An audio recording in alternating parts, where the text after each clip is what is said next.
मेरी अम्मा मोहल्ले की जो औरत मर जाती उसको गुस्ल देती थी। अम्मा के मरने के बाद मैंने ये काम शुरू कर दिया। सवाब का सवाब और साथ में पैसे भी मिल जाते। मोहल्ले में जब एक ख्वाजा सिरा का इंतकाल हो गया तो उसे कोई गुस्ल देने को तैयार ना था। उसके घर वालों ने मुझे 50,000 दिया कि मैं गुस्ल दे दूं। रात को जब मैं उसे गुस्ल देने लगी तो मेरी चीख निकल गई, क्योंकि वो ख्वाजा सिरा तो मैं मुर्दा औरतों को गुस्ल देती थी। मुझे ये काम करते हुए 3 साल हो गए थे। मोहल्ले की कोई भी औरत फौत हो जाती तो उसे गुस्ल देने के लिए मुझे ही बुलाया जाता था। इस काम के बदले में अच्छे खासे पैसे मिल जाते थे। मेरा शौहर भी मेरे इस काम की वजह से बहुत खुश था। ये काम मुझे माँ की तरफ से मिला था। मुझसे पहले ये काम मेरी अम्मा करती थी। अम्मा ने सारी जिंदगी यही काम किया था, इसलिए उसने इस काम की वजह से बहुत नोट कमाए थे। जब अम्मा मुझे ये काम सीखने का कहती तो मैं मुंह बना लेती। मुझे ये काम पसंद नहीं था, लेकिन जब अम्मा ने बताया कि इस काम के बदले अच्छे खासे पैसे बन जाते हैं तो मैं भी लालच के हाथों मजबूर हो गई थी। अम्मा की वफात के बाद ये काम मुस्तकिल तौर पर मैंने संभाल लिया था और इन 3 सालों में मैंने बहुत पैसे कमाए थे।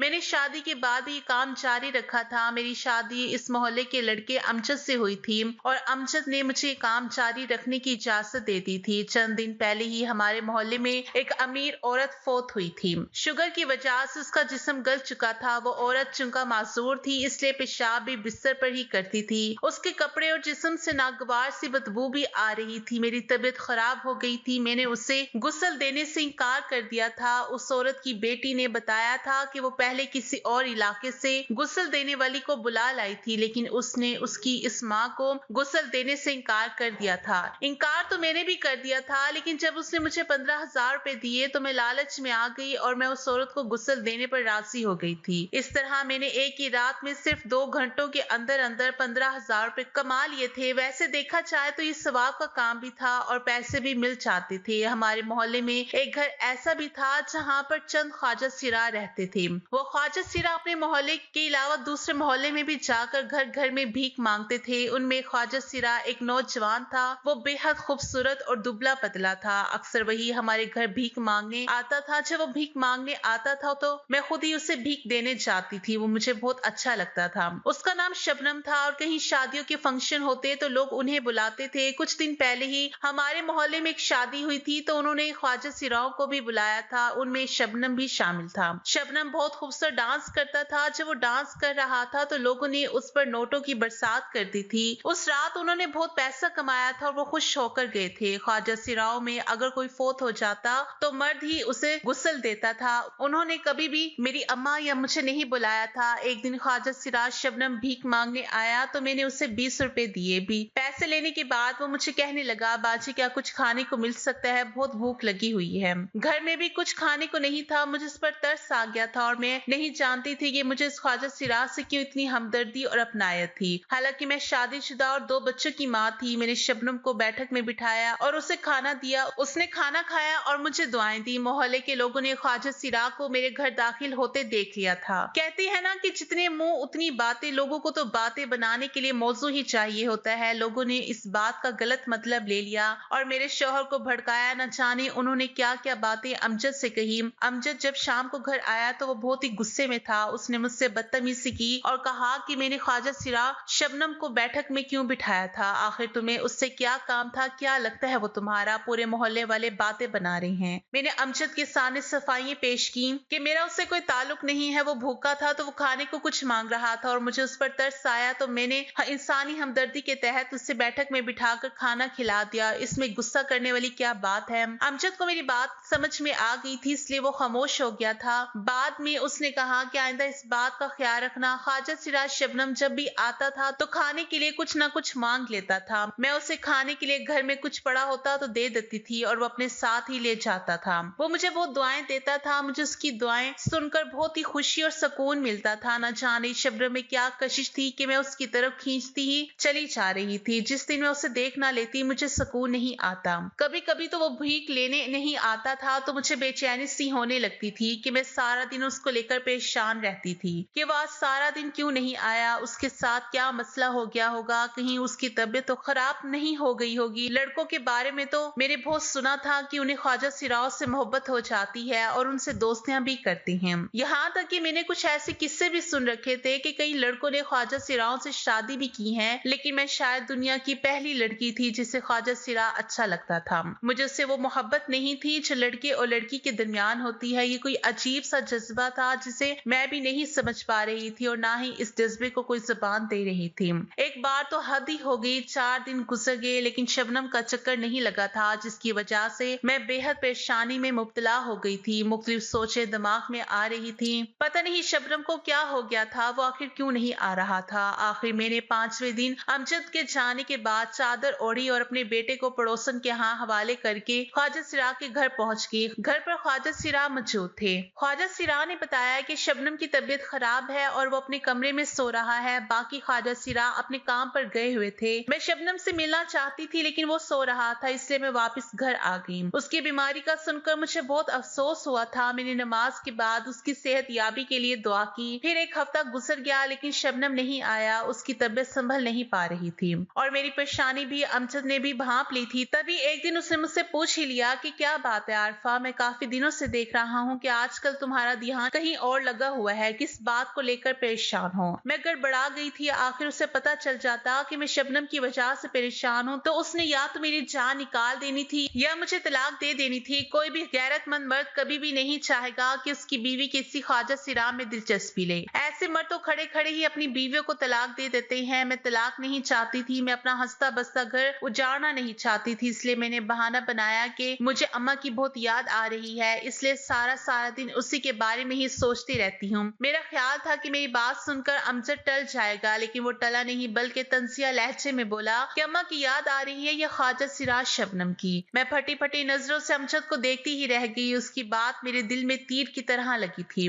गोया वो मेरे दिल की हालत से बाखबर था। मेरे बोलने से पहले ही उसने कहा कि मुझे मालूम है कि आरफा बेगम, तुम ख्वाजा सिरा की वजह से परेशान हो, तुम्हें उससे मोहब्बत हो गई है। तुम उसके घर उसकी तबीयत का भी पूछने गई थी, उसकी वजह से तुम खोई खोई रहने लगी हो। अमजद की बातें सुनकर मुझे अपने पैरों के नीचे से जमीन खिसकती हुई महसूस हुई थी। मेरे वजूद में सरसी लहर दौड़ गई थी। अमजद सब कुछ जानता था। मैंने कभी ख्वाब में भी नहीं सोचा था कि मेरे पास जवाब देने के लिए अल्फाज नहीं होंगे। अमजद की बातें सुनकर मैंने नजरें झुका ली और अमजद की आवाज मेरी समाज से टकराई। वो कह रहा था कि देखो आरफा, अगर इस तरह चलता रहा तो मेरा ख्याल है कि हमारा साथ बहुत जल्द खत्म हो जाएगा। मैं जानता हूँ कि तुम एक बाकिरदार और नेक सिरत लड़की हो। मैं नहीं जानता कि तुम्हें आखिर ख्वाजा सिरा में क्यों दिलचस्पी पैदा हो गई है। अभी भी वक्त है, तुम संभल जाओ और घर पर तवज्जो दो, मुझ पर तवज्जो दो, वरना मैं तुम्हें छोड़ने पर मजबूर हो जाऊंगा। इतना कहकर अमजद कमरे से चला गया, जबकि मेरी आंखों से आंसू जारी हो गए। मैं अमजद को बताना चाहती थी कि मुझे शबनम से बाहम मोहब्बत नहीं है जो एक लड़के और लड़की के दरमियान होती है। वो मुझे बस अच्छा लगता है, लेकिन मुझ में इतनी हिम्मत नहीं थी कि मैं अमजद से ये सब कह सकती। ये बात ही अमजद को गुस्सा दिला देती और शायद वो मुझे अभी अभी तलाक देकर फारिग कर देता। उस दिन के बाद मैंने खुद को नॉर्मल करने की कोशिश की। मैं शबनम को अपने दिमाग से निकालने की बहुत कोशिश करती रही, लेकिन मैं उसे भूल नहीं सकी थी। उसकी शक्ल मेरे दिमाग और दिल में जैसे नक्श हो गई थी। शबनम की तबीयत 2 हफ्ते गुजरने के बावजूद भी ठीक नहीं हुई थी। मेरा कई बार दिल किया कि मैं एक बार फिर जाकर उसकी हालत का पूछूं, लेकिन फिर मैं अपने कदम रोक लेती और मैं अब अमजद को कोई मौका नहीं देना चाहती थी। यही वजह थी कि वक्त गुजरने के साथ साथ शबनम का अक्स मेरे दिमाग में और दिल से मिटने लगा था। मैंने खुद को घर के कामों में मसरूफ कर लिया था और इसी 2 महीने में हमारे मोहल्ले में 3 औरतें और भी फौत हो गई थी।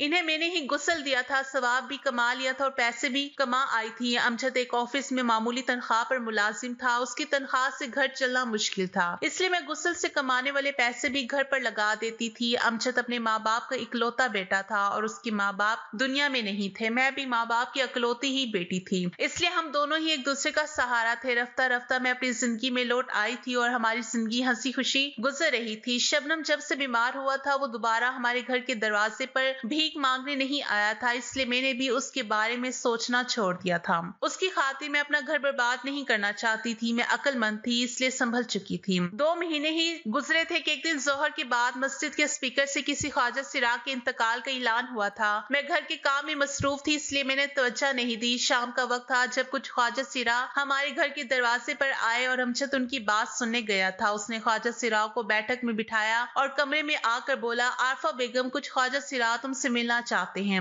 आज जो मेरे साथ में अमजद के साथ बैठक में गई तो उन ख्वाजा सिराओं को देखकर चौंक पड़ी। ये हमारे मोहल्ले में रहने वाले ख्वाजा सिरा थे। ख्वाजा सिरा ने कहा कि बाजी, हमारे एक साथी फौत हो गया है, हम उसे गुस्ल दिलाने के इस सिलसिले में तुमसे मिलने आए हैं, क्या तुम उसे गुस्ल दे दोगी? उसकी बात सुनकर मुझे शर्म भी आई और गुस्सा भी। मैंने गुस्से से कहा कि तुम लोगों का दिमाग तो ठीक है, मैं औरतों को गुस्ल देती हूँ, मर्दों और ख्वाजा सिराओं को नहीं। तुम किसी मर्द को तलाश करो। दूसरा ख्वाजा सिरा बोला कि हम 2-3 मर्दों के पास गई हैं, लेकिन कोई भी हमारे साथी को गुस्ल देने के लिए तैयार नहीं है, इसलिए तुम्हारे पास आए हैं। बादशाह, अगर तुम हमारे साथी को गुस्ल दे दोगी तो तुम्हें बहुत सारा सवाब भी मिलेगा और हम तुम्हें मुंह मांगे पैसे भी देंगे। मैंने इनकार कर दिया, नहीं, मैं ऐसा नहीं कर सकती, तुम खुद ही उसे गुस्ल दे दो। ये कहकर मैं कमरे में चली गई। थोड़ी देर के बाद अमजद भी कमरे में आ गया। कहने लगा कि आरफा बेगम, अगर तुम ख्वाजा सिरा को गुस्ल दे दोगी तो इससे क्या फर्क पड़ जाएगा? तुमने उसे दिन की रोशनी में ही गुस्ल थोड़ी देना है, रात के वक्त गुस्ल देना है। मुझे अमजद की बातों पर हैरत हुई। मैं बोली कि अमजद, ये आप क्या कह रही हैं? होश में तो हैं आप, वो ख्वाजा सिरा है, कोई औरत नहीं। मैंने उसको समझाने की बहुत कोशिश की, लेकिन वो ना समझा। कहने लगा कि वो ख्वाजा सिरा को गुस्ल देने के लिए मुआवजे के तौर पर 50,000 रुपए दे रही हैं। 50,000 का सुनकर मेरे मुंह से भी राल टपकने लगी। अमजद ने मुझसे ऐसी ऐसी बातें की कि मैं भी लालच में पड़ गई और उस ख्वाजा सिरा को गुस्ल देने के लिए मान गई।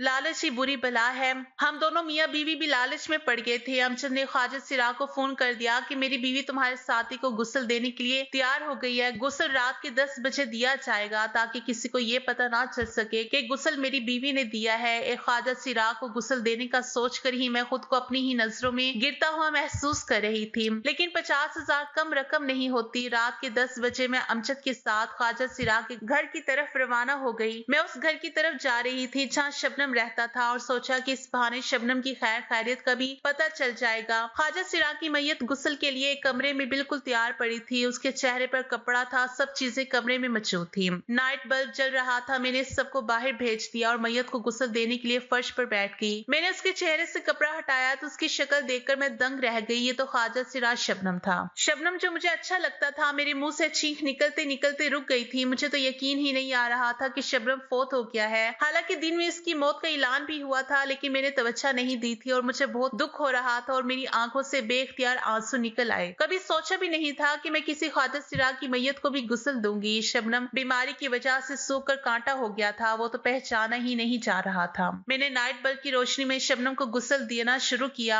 गुस्ल देते देते अचानक मेरी नजर शबनम की बाजू पर एक निशान पर पड़ी तो मैं चौंक पड़ी। वो निशान देखते ही मुझे कुछ याद आ गया। मैं भला वो निशान कैसे भूल सकती थी? बिल्कुल वैसा ही निशान मेरे गुमशुदा भाई की बाजू पर भी था, जो 3 साल की उम्र में गुम हो गया था। मेरी आंखों के सामने धुंधलाहट छाने लगी। मैं सोचने लगी कि क्या शबनम मेरा वही गुमशुदा भाई था जो घर के करीब परचून की दुकान से चीज लेने गया था और फिर वापस ना आया था। यह आज से 25 साल पहले की बात थी, जब अम्मा घर पर थी, अब्बा काम पर गया था और मैं स्कूल पढ़ने गई थी। अम्मा ने बताया था कि मेरा छोटा भाई अली उससे चीज खाने की जिद कर रहा था। अम्मा घर के काम में मसरूफ थी और इसलिए उससे कह रही थी कि बेटा काम से फारिग हो लो, फिर तुम्हें चीज ले देती हूँ। लेकिन अली था कि जिद पे जिद किए जा रहा था। उसने अपनी तोतली जुबान में कहा था कि मुझे पैसे दे दो, मैं खुद ही चीज ले आता हूँ। तंग आकर अम्मा ने 10 रुपए दे दिए और वो खुशी खुशी घर से निकलकर करीबी दुकान पर चला गया। जब काफी देर गुजर गई और अली चीज लेकर वापस नहीं आया तो अम्मा को परेशानी हुई। वो जल्दी से दुपट्टा ओढ़कर बाहर गई। उसने दुकान वाले से भी अली के बारे में पूछा था। उसने बताया कि अली उससे चीज लेकर चला गया था। अम्मा को अपना वजूद बेजान होता महसूस हुआ था, इसलिए अली को हर जगह तलाश किया, लेकिन वो कहीं ना मिला। शाम को अब्बा को इत्तला मिली तो वो भी दौड़ दौड़ कर घर आया और अली को तलाश करने लगा। मस्जिद में ऐलान तक करवाए गए, मोहल्लेदारों और रिश्तेदारों के घर से पूछा गया, लेकिन वो कहीं भी नहीं मिला। अम्मा बीमार होकर चारपाई से लग गई थी और मैं अम्मा को संभाल रही थी, लेकिन अली की जुदाई में अम्मा की तबीयत बिगड़ती चली गई और वो बिस्तर की ही होकर रह गई थी। उसे संभालने में पूरे 10 साल लगे थे। मैं भी अली की जुदाई पर बहुत रोई थी, लेकिन आहिस्ता आहिस्ता मुझे भी सुकून आ गया था। अब्बा भी ज्यादा दिन जी ना पाए थे और वो भी अल्लाह के पास चले गए थे। अम्मा मैयतों को गुस्ल देकर घर का खर्च चला रही थी। आज अगर मेरा भाई मुझे मिला भी तो वो भी मुर्दा हालत में। जब मैंने उसे पहली बार देखा तो इसलिए मुझे वो अच्छा लगने लगा था कि वो मेरा सगा भाई था। ये सब कुछ कुदरत की तरफ से था, इसमें मेरा कोई अमल दखल नहीं था। मैंने रोने के साथ साथ अली यानी शबनम को गुस्ल दिया और बाहर आ गई। मेरा रोया हुआ चेहरा देखकर ख्वाजा सिरा और अमजद देखकर हैरान रह गए। अमजद ने मुझसे रोने की वजह पूछी तो मैं खुद पर काबू ना रख पाई। एक बार फिर मेरे आंसू बंद तोड़कर बाहर निकले और मैं फूट फूट कर रो दी। सभी हैरान और परेशान थे कि मैं क्यों और किस बात पर रो रही हूँ। अमजद ने मुझे एक कुर्सी पर बिठाया और मुझसे रोने की वजह पूछी तो मैंने रोते रोते सारी बात बता दी। वो सभी हक्का बक्का रह गए। ख्वाजा सिराव का गुरु जिसका नाम बिल्लो था मेरे पास आया और कहने लगा कहा कि बेटी तुम सच कह रही हो, ये बच्चा मुझे गली में रोता हुआ मिला था। मैंने वहाँ के लोगों से भी इस बच्चे के बारे में पूछा था, लेकिन किसी को इस बच्चे के बारे में इल्म नहीं था। मजबूरन मैं इसे अपने घर ले गई और उसकी परवरिश शुरू कर दी। मैंने उसका नाम कुछ और रखा था, लेकिन ये हमारे साथ रह रहा था, इसलिए जब ये बड़ा हुआ तो इसने खुद ही अपना नाम शबनम रख लिया। मैं इसे पढ़ाना लिखाना चाहती थी ताकि ये हमारी तरह जिंदगी ना गुजारे या नॉर्मल जिंदगी गुजारे, अपना घर बसाए और खुश रहे, मगर शायद कुदरत को कुछ और ही मंजूर था। ये हमारे साथ रहने की वजह से